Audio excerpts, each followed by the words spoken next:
Hi, I'm Steve Adubato. Welcome to another compelling and important program looking at a range of issues that affect our lives today and moving forward. We're honored to be joined for the first time by Reverend Dr. Charles Boyer, who is founding Director of Salvation and Social Justice.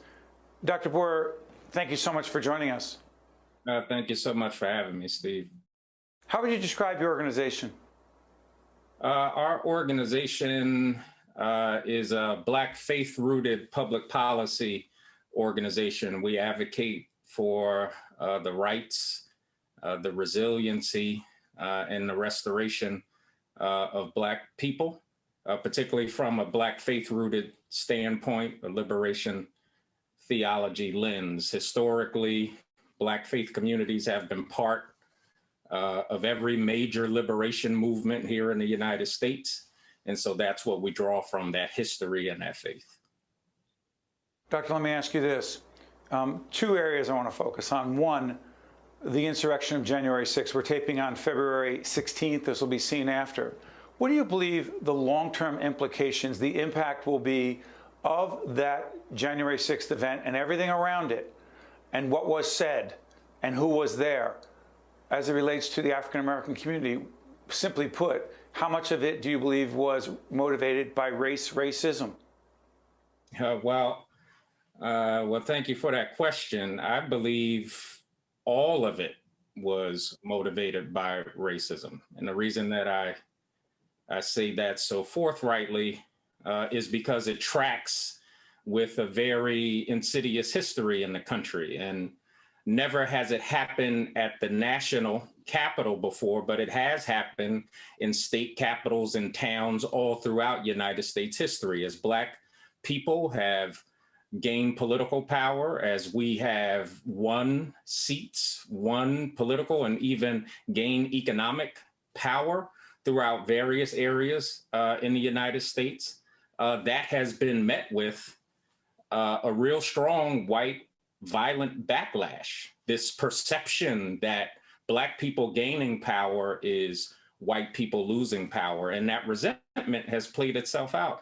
And so this is what we saw again. We all know that it was the big lie that was the election. Exactly, the big lie about the election, the lie that in places where predominantly Black people turned out very strongly and exercised. Philadelphia. Just say Philadelphia. Philadelphia, Detroit, the list goes on. And it's in those places where our votes were called illegitimate and corrupt. And so this was the backlash. And this tracks with a president who used this very kind of President Trump that has dealt in this kind of racist resentment in order to even elevate to the top of the Republican Party. So let me ask you this, because the other question I'm going to ask you about is about, well, I'm going to get this out of the way, and I'm going to come back to President Biden and Vice President Harris, and what the potential silver lining, if I can call it that, Doctor, and reasons to be optimistic. But resistance to the vaccine as we speak right now in the African-American community is higher than in any other community. Is that a fact? Yes. Historically absolutely. Warranted. Anyone who is not Black may not understand that. However, not an acceptable situation, because disproportionately COVID is impacting the Black community adversely. Disproportionate deaths, sickness, hospitalizations. What message do you have for those watching who happen to be Black and say, I don't trust, too soon, too quick? You say? Well, I say, first of all, that the skepticism is warranted. There's a long history of medical apartheid, a long history of experimentation, a long history of neglect.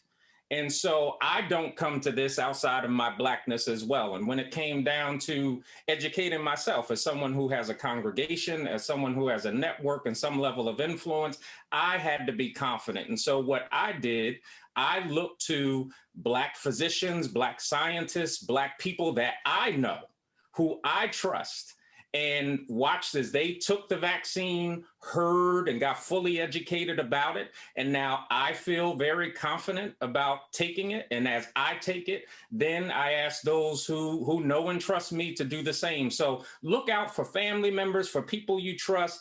really be educated. The difference now, as opposed to the past, is that we have fought long and hard to have Black people in positions of power, influence, science, medicine. Those people are in place. Now that they're there, let's trust them and let's benefit from the vaccine.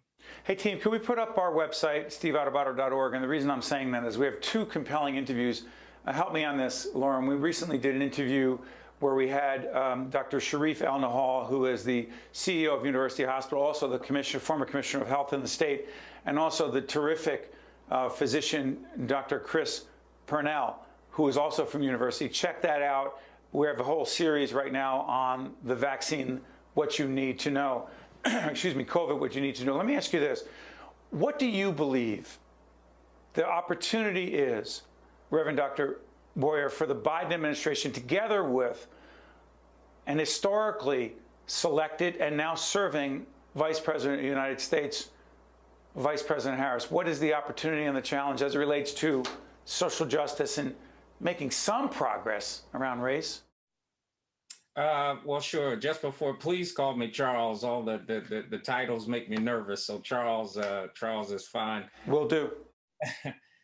We listen. The Biden administration, the Harris administration, I do believe offers a tremendous amount of hope. Number one, the silver lining is these people, this administration is the manifestation of the exercise of Black political power. These are folks that Black folks did tip the election to, both in the primary and in the general election.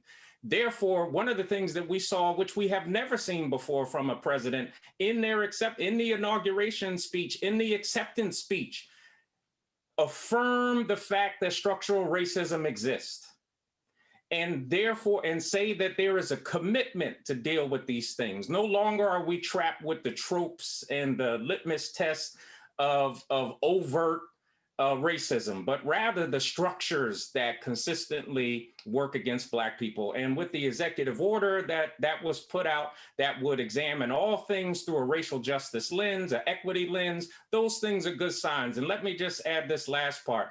Whenever a Black woman is involved, a Black woman who has felt the tyranny of white supremacy, I think we're in good hands. And so very optimistic about the Biden and Harris administration. I don't expect them to get it right all of the time, but that's where we come in. Just because they're there, that's just the beginning of the story, the beginning of the advocacy, and it's up to us to hold them accountable to address the needs and the agenda that we put forth. Charles, I want to thank you so much for taking the time, not just to be with us, but to share an extremely important perspective as we continue our series confronting racism, as we continue looking at COVID, the vaccine, and the important questions that need to be asked and answered, particularly as it relates to communities of color, terribly disproportionately affected.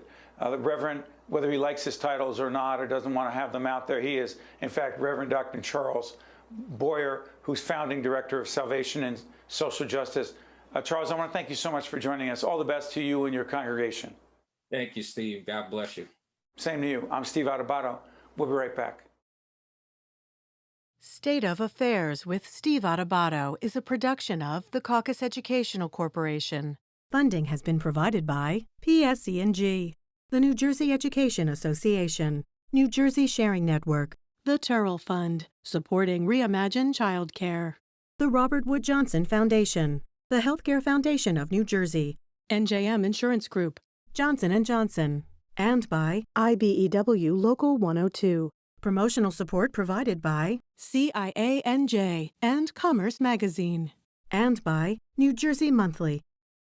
I could feel my lungs fill with oxygen, and I got my life back. The Sharing Network means to me hope, life, and everything. The Sharing Network was a lifeline to me when I really needed it. We are an organ procurement organization. The core purpose of the New Jersey Sharing Network is to save and enhance lives. To honor those who gave. Pay tribute to those who received. Offer hope to those who continue to wait. And remember the lives lost while waiting. For the gift of life.